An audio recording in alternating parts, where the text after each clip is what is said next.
I love the way it sounds. Milano. 3 perfect syllables. Milan is Italy's economic and industrial powerhouse, but there's so much more to this impeccably dressed city than first meets the eye. Milan is a city of secret beauty, where art, fashion, food, and architecture all melt together in a beautiful symphony. It's the people of this city, the Milanese, that have paved the way towards elegance and shown the world the true meaning of chic. And that's the real essence of Milano.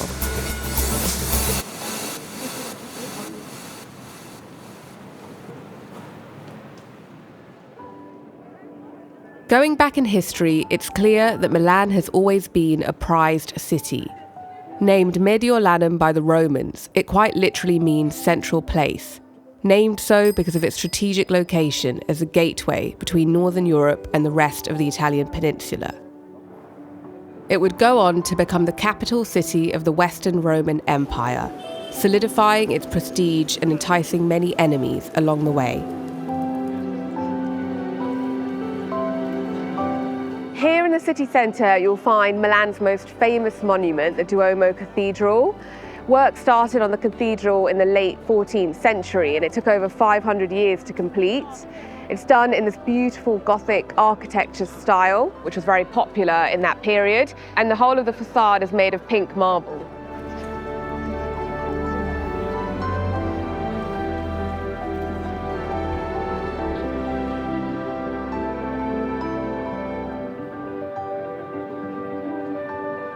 Here at the rooftop of the cathedral, you can get really close to the statues. They say this is the cathedral with the most number of statues in the world. So you'll see the saints and you'll see the gargoyles. And then you've got the most famous statue, which is right on the top spire, the Madonnina, and she's in gold. The saints are overlooking the city, watching history unfold over hundreds of years.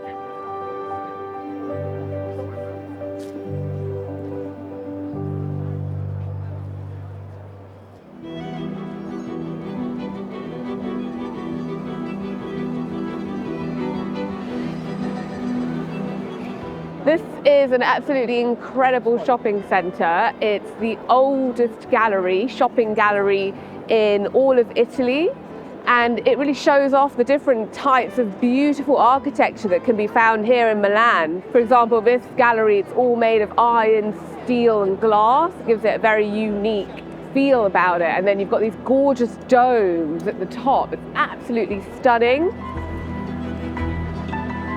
This shopping arcade is named after King Vittorio Emanuele II. He was the first king of a unified Italy. It was built in the 19th century, just after the unification of the country, and it's very much like a celebration of the nationalism that they felt upon uniting as one country. And the king really wanted to modernize the city of Milan. He wanted somewhere where people could come and socialize and shop. It was really the birthplace of modern fashion culture of this city. This shopping arcade is a reference of elegance. In order to maintain its visual identity, all of the establishments inside must follow certain rules, such as stylizing their brand into a pattern of golden letters against a black background. Very much unified and very elegant when you walk around.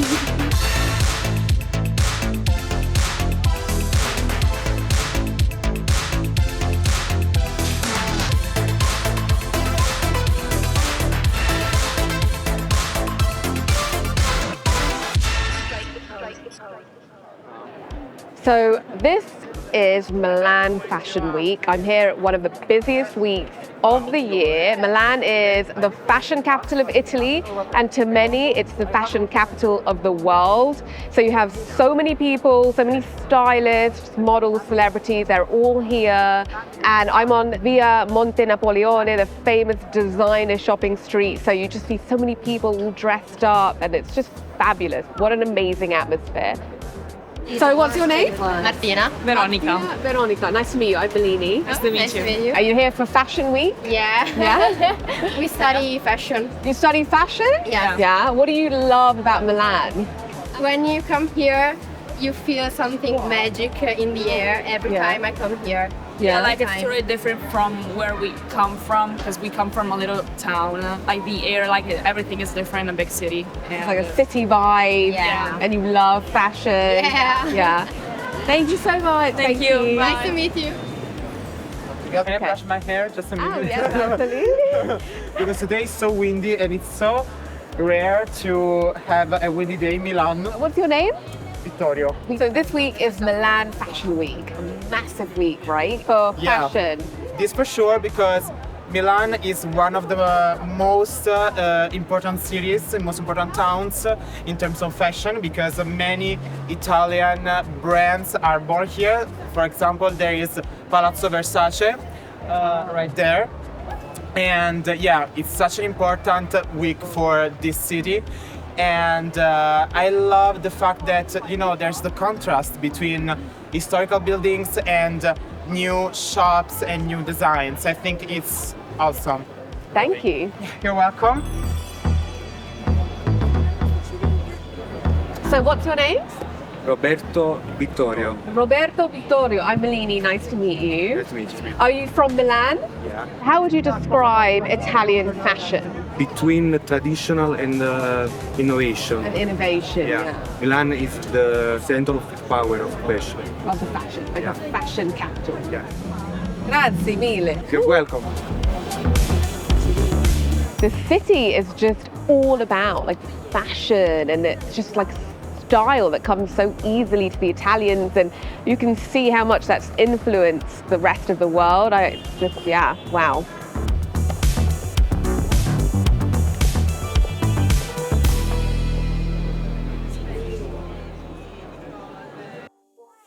I'm here in Milan filming my travel vlog, and what I make sure I do every time I come back to my hotel room is to upload all of my footage onto the cloud so that I make sure that I don't lose anything. But unfortunately, with this hotel, it's quite surprising, but the Wi-Fi connection that they have is an open public Wi-Fi, which means I don't need any sort of password or a guest password to connect to the Wi-Fi.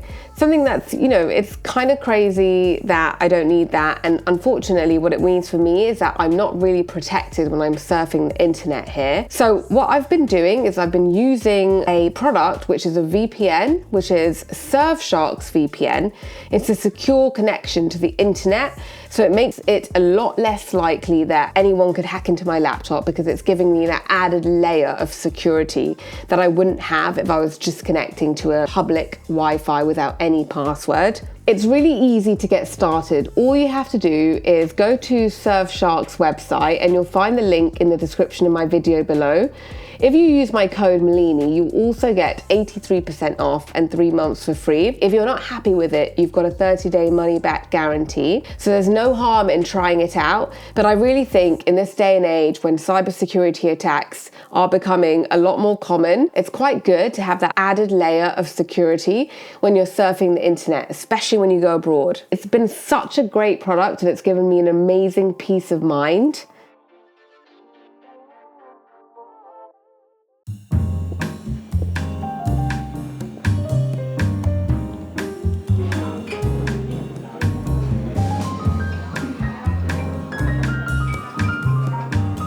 Milan is in the north of Italy, which is called the Lombardy region. So the cuisine here is very different to the rest of Italy. It's much more based around meat and rice. You know, when you think about Rome, it's very pasta heavy, or the coastal cities in Italy centered around seafood. Here it's much more heavy, kind of comfort food, meats and rice. Some of the most famous dishes are the fried meatballs, polenta with gorgonzola cheese, and the cotoletta, which is a veal cutlet.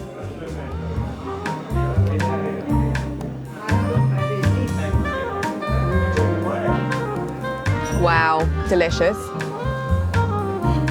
So it looks absolutely incredible. I cannot wait to try it.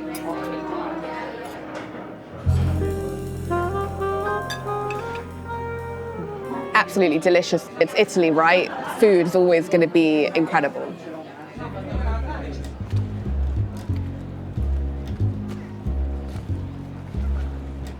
Milan used to be a city of canals, much like Venice. A lot of them have been covered up now, but this one, Lombardy Canals, was very famous here, and a lot of locals and tourists will come and have an aperitivo along the canal, especially at this time at sunset. It's a really fun and vibrant atmosphere. Milan is the birthplace of the aperitivo, so a pre-dinner drink, and the whole idea is to open up your appetite before you have dinner. The two most famous choices for an aperitivo in Italy are the Campari and the Aperol Spritz. So in Milan, the concept became so big, so famous across Italy, and it's now something that the whole world does. And the best thing about it is you always get served it with lots of traditional Italian snacks.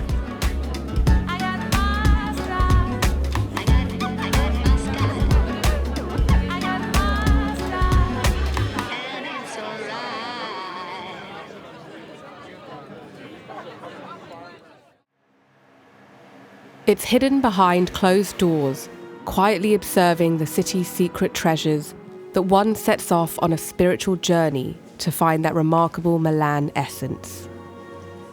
Leonardo da Vinci's famous painting, The Last Supper, sits in the Santa Maria delle Grazie monastery.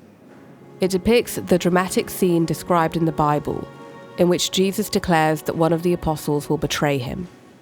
Leonardo's belief that posture, gesture, and expression should manifest the notions of the mind is profoundly expressed in each one of the 12 disciples' reactions. The result is an intense and moving study of varied human emotion, rendered in a deceptively simple composition. Whether it was Da Vinci in the 15th century or Giorgio Armani in the 21st, this city has inspired some of the world's greatest art.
This restaurant is called Ratana, and it's in the new part of Milan, so you'll see a lot of these skyscrapers around here. And what's amazing about it is that it's housed in an 18th century former palace. So these are two very traditional dishes in Milan. You've got the risotto alla Milanese with ossobuco. The risotto is this incredible bright yellow color because of the saffron. And then ossobuco is the veal shank with the bone and the marrow, and it's meant to be really tender, just like falling off the bone.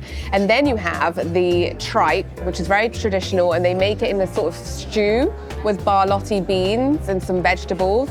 So it looks absolutely incredible. I cannot wait to try it. Look how soft that meat is, and then I'm just going to get a bit of the risotto. Apparently the best way to have it is a bit of both.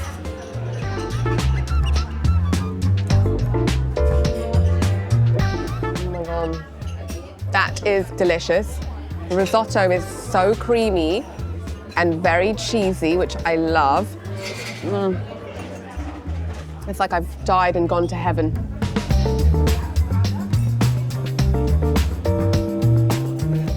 Wow. Whoa, you can see how hot that is. Looks incredible. And then lots of parmesan on top.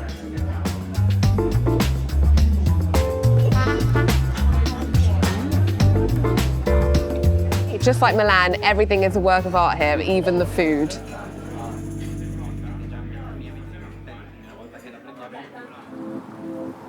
So this is a very cool neighborhood in Milan, which is Porta Nuova. It's where I just had lunch at the restaurant. And you'll see lots of very cool buildings around here, very tall, futuristic skyscrapers, which I think many people will never link Italy with skyscrapers, but that's what's very cool and unique about the city of Milan, the fact that it really balances the ancient and the old with also the new, and it's such a creative city. And these two buildings here are called the vertical forests. But essentially, it's like an urban reforestation project. So they've got lots of trees, so it's meant to be very sustainable and environmentally friendly. It's something really kind of unique here in Milan.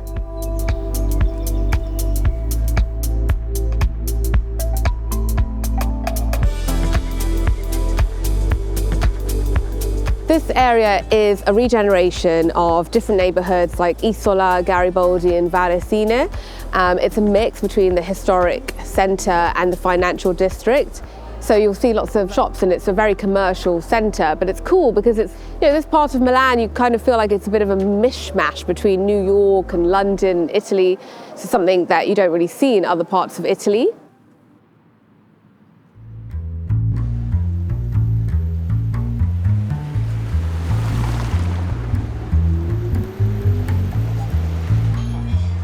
My favourite hour in Milan, which is aperitivo hour, and I've come to a very traditional old school establishment, which is Pasticceria Cucci. It's been running since 1936, so it's got a lot of history.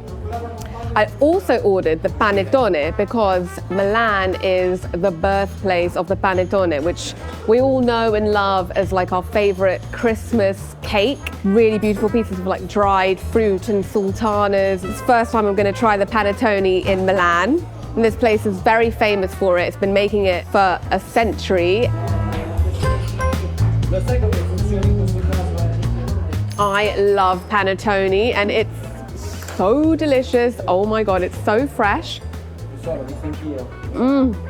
This is exactly what I had in mind when I thought about Milan. Just perching by the bar and having a Campari spritz, and the guys with the black ties. It all feels very elegant.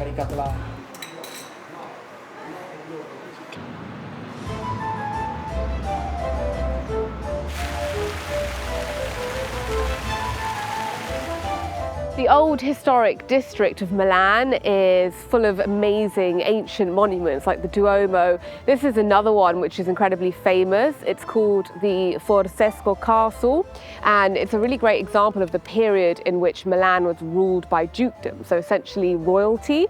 This castle was commissioned to be built in the 14th century by the famous royal family, the Viscontis, and then later the Forzesco family took over. So this castle served as a fortress, as a military barracks, as a palace. It's just incredible architecture, and it really kind of shows off this period of time in Milan where it was a Renaissance period, art was flourishing, just a really incredible time in Milan's history.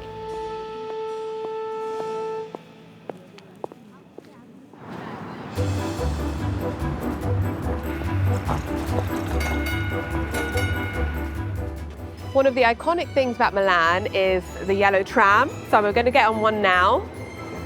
Very, very sophisticated, just like the rest of Milan, travel in style.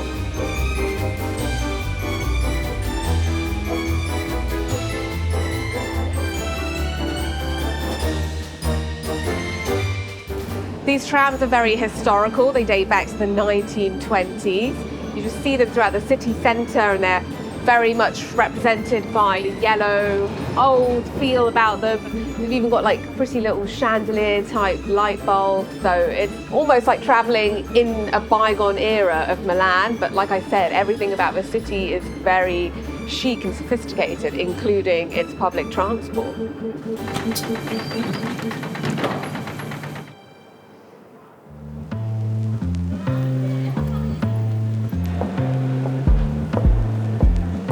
I'm in a neighbourhood called Brera, which is a small, very elegant part of the old historic centre of Milan.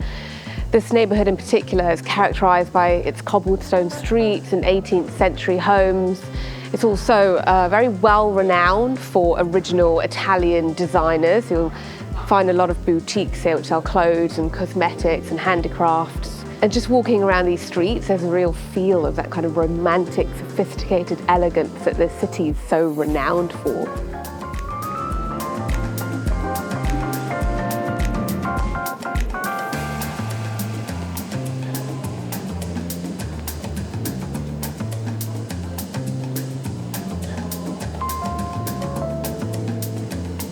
Wow, so this is the heart of Brera. It's called the Pinacoteca di Brera, and it's now housing lots of art galleries. So you've got some famous Italian paintings housed in this building.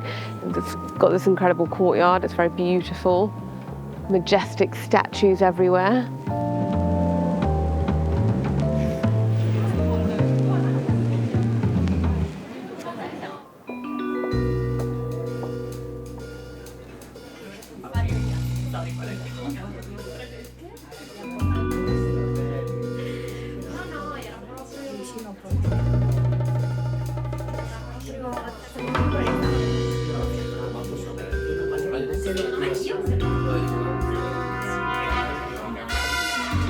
Brera has lots of old school cafes and bars. I found one now, and it's that time of the day where even on a Monday, all the Italians, when they finish work, they'll come to these cool cafes and have their aperitivo, you know, the Aperol or the Campari spritz. And I just love that tradition. I love the way that it's a very sort of Milanese thing to do, socialise with friends and colleagues after work.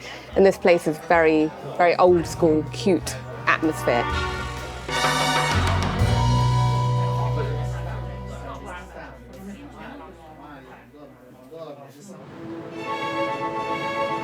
Wow, so Milano Centrale train station is absolutely immense. It's one of the biggest railway stations I've seen in Europe. It was inaugurated in 1930s during the reign of Mussolini when he was Prime Minister, and there was a fascist regime in Italy. And it's amazing because the architecture is a real mix of Art Nouveau, Art Deco and fascism style architecture. During the fascist regime of Mussolini, the party insisted that the station building should be decorated with symbols of strength and power. The roofs were adorned with sculptures of muscular animals from mythology, winged horses, lions, bulls and eagles. So this was a real representation of the strength of the fascist regime of the time. So just walking around the station, I've noticed lots of amazing detail. For example, there's a symbol of rods which are tied around an axe. And in the Roman times, that symbolized strength and authority. And that is the symbol, the ancient logo that Mussolini chose for his fascist party. Inside the station, it's absolutely huge. And that was the idea when the fascist regime built the train station. It's designed to make the everyday person feel small in comparison to the state. And that was very much what the fascist regime wanted to do. It was always about the state. And the individual felt like a very tiny person. So you really feel that when you come here and you're walking through the station.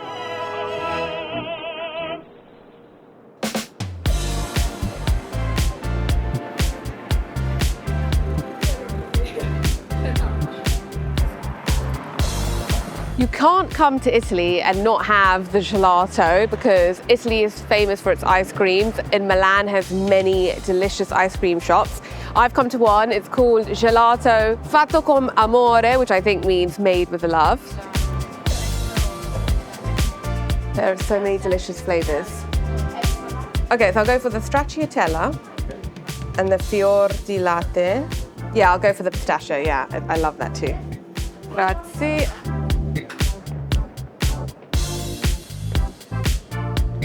Oh, that's so divine.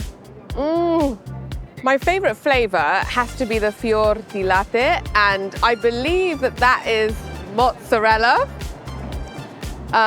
So I think my favorite is mozzarella ice cream. It doesn't actually taste like cheese, but it's very creamy. They really, really do make it with love, I think. Definitely fatto con amore, like they say.